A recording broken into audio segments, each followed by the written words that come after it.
তো প্রিয় দর্শক, আসুন শুরুতে জেনে নেব আজকের আবহাওয়া সকাল থেকে কেমন থাকবে এবং সারাদিন কোথায় কেমন থাকবে, কোথায় কোথায় ভারী বৃষ্টি, কোন কোন জেলায় হালকা থেকে মাঝারি বৃষ্টি, আর কোথায় কোথায় দমকা হাওয়া বয়ে যাওয়ার সম্ভাবনা রয়েছে। উপগ্রহ চিত্রে আমরা দেখতে পাচ্ছি বঙ্গোপসাগরে আবার এক নতুন করে ঘূর্ণাবর্ত সৃষ্টির আশঙ্কা রয়েছে। আবহাওয়া সূত্রে জানা যাচ্ছে এই ঘূর্ণাবর্তটি আবারও এক ঘূর্ণিঝড় এবং নিম্নচাপের সৃষ্টি হতে পারে। গভীর নিম্নচাপটি আরও যদি শক্তিশালী আকার ধারণ করে তা প্রবল এক ঘূর্ণিঝড়ে পরিণত হবে, যার প্রভাবে আবারও উপকূলবর্তী জেলাগুলোতে এক মহাদুর্যোগের সৃষ্টির সম্ভাবনা রয়েছে।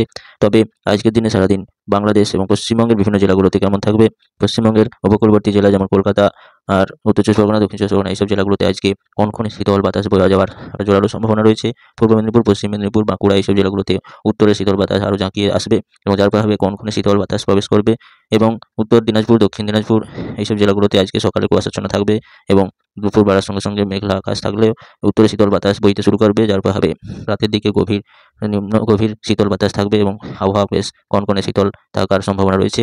উত্তরবঙ্গের আবহাওয়াতেও কনকনে শীতল বাতাস বইবে এবং সারাদিন শীতল আবহাওয়া থাকার একটা সম্ভাবনা রয়েছে।